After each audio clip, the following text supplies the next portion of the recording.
always leave room for possibilities, you know, and never fully trust anybody. And it's really not coming from a bitter place, but it's just like, trust God, don't trust people, you know? Because even sometimes you yourself could, you know, your mind could play tricks on you, right? So I feel like it's always a good, you know, balance to trust yourself but still leave room for possibilities, you know, for doubts. And then I remember, I want to say like 10 years ago, somebody said to me, hey Agnes, go in there like your daddy owns the place. And I think that's what I always keep in my mind. Every single time I have doubts about myself and my journey, and every time like I meet strangers, like I would just like, take a breath, and then walk in there like your daddy owns the place. I'm a nerd and I love math. Literally, I have a funny story, because I've been on tour basically since forever, right? I think my first performance was when I was like 6 or 7 years old. And I remember I was like on tour, but this was like when I was a teenager, and I would bring a math book basically to just calm my nerves down. I don't know what's all that, you know, what's that about, but there's something about knowing exactly what the outcome is gonna be if you know the equation that kind of like calms my nerve. So to make sure that people hear your no, and yeah, and just to like stand your ground and make sure that you're heard, because even though you communicate, there are people who would ignore what you're saying, and on purpose, by the way, you know. So just, you know, making sure that you're heard, making sure that people hear your no and understand that a no means a no. Taking no for an answer. Yeah, exactly. I mean, it's because there's always that, you know, very thin line of the good implications of, oh, you know, that person doesn't take no for an answer when it comes to, like, you know, obviously like your principle of life, you know, you wanting to reach a bigger goal, but it could also mean a lot of different, you know, negative things. So I think like to make sure that you know when to say no, and knowing that your success actually depends on how and when or what you say no to and not what you say yes to, that's probably one of the most important things. Oh, till this day, I feel like stereotypes is always gonna be there, but I think when it comes to music industry, being Asian, and not just being Asian, I feel like also being an immigrant, and, you know, I was born and grew up in Indonesia. I don't have American passport, you know what I mean? So there's a lot of elements that play into, you know, how people perceive about you and how, or what box people think you should be in. But I want to say, like, I'm lucky enough, I'm fortunate enough, I'm blessed to, along my journey, to have been able to find people who see me past all that and just see me for who I am and for, you know, my talent. And for that, I would be forever grateful, you know. 10 years ago, Timbaland, quote unquote, found me, you know, like on my YouTube, on my social media. It might be like his team, you know, but I think when someone like Timbaland walked into the room and believe in you as a talent, you kind of, you know, that's everything, right? So yeah. So the way that I incorporate or infuse a lot of my Indonesian roots into my creative process, whether it's through my, you know, the fashion side or my music side, is intentional, but also at the same time, it flows organically, if that makes sense. It wasn't something that, like, oh, I strategically do because, you know, that's what people expect me to do, but it's more so, it's just because it's a part of me, whether I want to present it to the world or not, like it's always going to be a part of me. So why not embrace it, right, while doing so? And I always believe that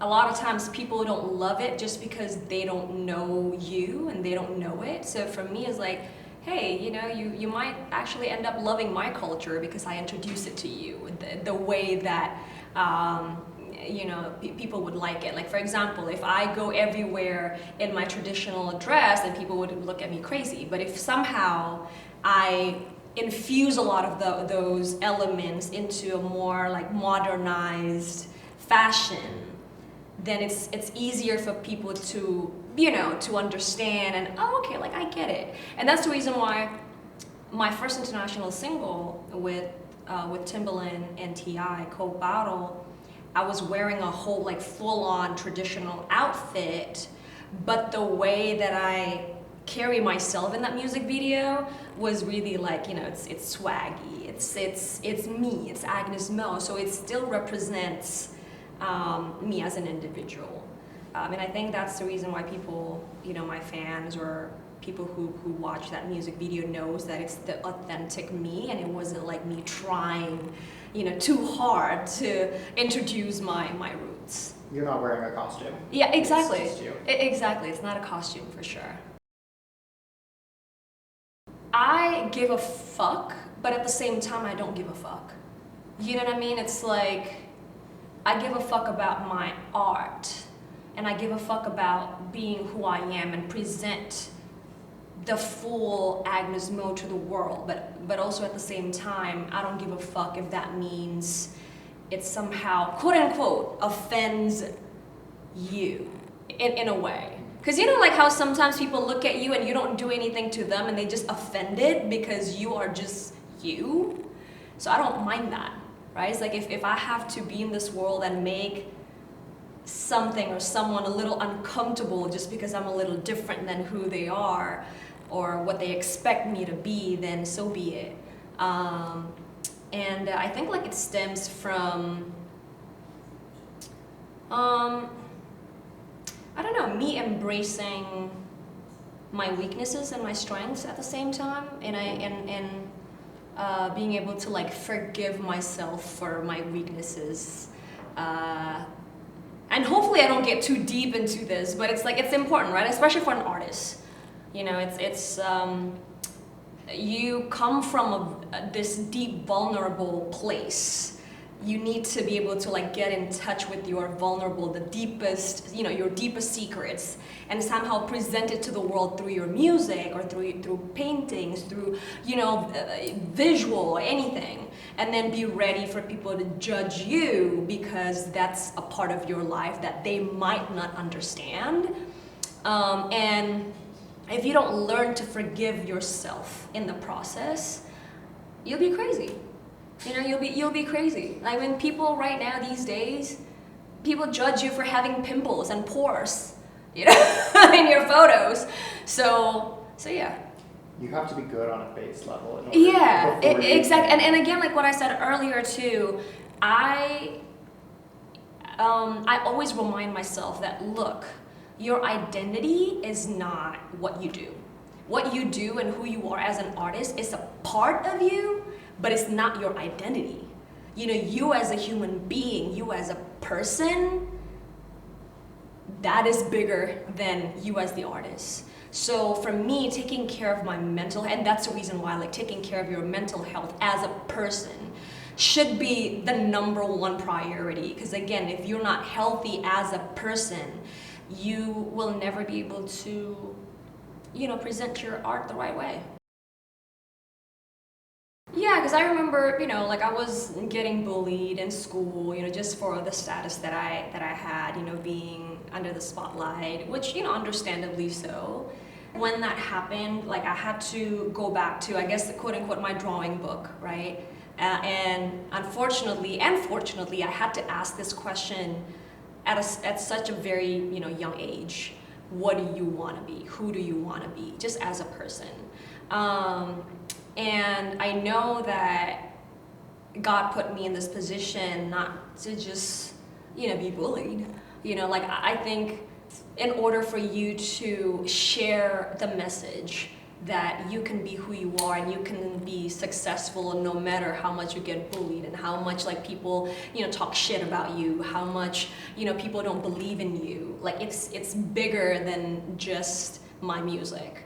And when I started having that conversation with myself and finally accepting that that's kind of like what I had to go through in order for me to tell people that, look, like if I've made it, even though I got bullied, you know, or actually I've made it because I got bullied, you know what I mean, then, you know, like that's enough for me. I feel like, you know, that's the legacy that that's the kind of legacy that I want to put in this world. There was a lot of opportunities for me to go back to, you know, like movies, TV shows, but I wanted to make sure that when I do it, because I'm quite a perfectionist, so I want to make sure that when I do it from a good place, and it wasn't like I'm trying to prove anybody anything. And there was one offer a few months ago that I really liked and I'm actually considering. So we'll see, you know, but obviously it's definitely on the table, and but it just gotta be right, you know, it's just gotta be right timing, it has to be the right representation. I don't want to play the stereotypical, you know, Asian. I just want to make sure that I do good, you know, and the character just, again, represents a person and not just the stereotypical Asian. It just sounds, everything that you're saying just sounds like it all boils down to like being authentic to Yeah, you. and being authentic. And the thing is, you know what's funny? While you're being authentic, you could still be judged by those person who knew you 15 years ago because you've evolved, and somehow who you are right now is not familiar for them who used to know you 15 years ago. So there's a lot of that conversation happening, but even between me and my existing fans as well, and they would be like, oh, like please, you know, make that type of music that you know put out 15 years ago, which you know I completely understand because it's the whole, you know, nostalgia, and then people want to, you know, like remember me for who I was 15 years ago or, you know, 10 years ago. But I think it's also important for my fans or people to know that I've evolved as a human being, as an artist. You know, I'm not gonna be able to write music like how I wrote music 15 years ago because like I've grown so much. So yeah, I mean, being authentic is really, I guess, like tricky when it comes to being under the spotlight, you know. I think that's probably the reason why I wasn't like rushing going back into acting, because if you watch a lot of my music videos, there's somewhat representation of my music and also me as an actress. A lot of them, you know, I direct them myself, and most of them are not just like dance music videos, but a legit like movie. I think the one music video that I'm really proud of, that I also like directed myself, was the music video with Chris Brown, you know, for our song Overdose. So in a way, like I have always implemented, you know, my acting career into my music, and yeah. So we'll see. Oh, by the way, yes, because I do have a comic book as well that's like done. So we'll see. We'll see when I'm gonna release that and then make that into a movie. You know, it's funny because I think like that was a great segue into this. So the comic book is actually, it's been done for, I want to say, like a year, but we just have to, you know, figure out the whole logistics and who's gonna distribute it, even though like there are already like a few distributors. But I want to make sure that like when I distribute it, it's not just gonna end up as a comic book, but it's also the beginning of something bigger. And that's kind of like, you know, where we're at right now. We're negotiating with like a bigger quote unquote company that also would make maybe like the animation and maybe like also the movies. Because I guess the creative space that I've always wanted to be in is to, I don't know, to be the next Marvel, kind of. But like my version, my version of Marvel. Is definitely for people to understand that the process and the journey is as important, or actually probably more important than the outcome and the result. And I believe that because, again, like what I said, and I always say this, and I'm sorry if I sound like a broken record, I have to choose the human being before the artist, if that makes sense. Like I have to choose the person before the artist. And, you know, like being a good person, you need to be able to enjoy and embrace the process. And I think only by embracing and enjoying the process and the journey in your life that you could become a better person, hence a better artist. So yeah, I think again, like the legacy that I want to leave is definitely to tell my fans and, you know, people who watch me, who look up to me, that remember, you know, your journey is always more important than the outcome. Like it's all about the marathon, it's not the sprint. So yeah.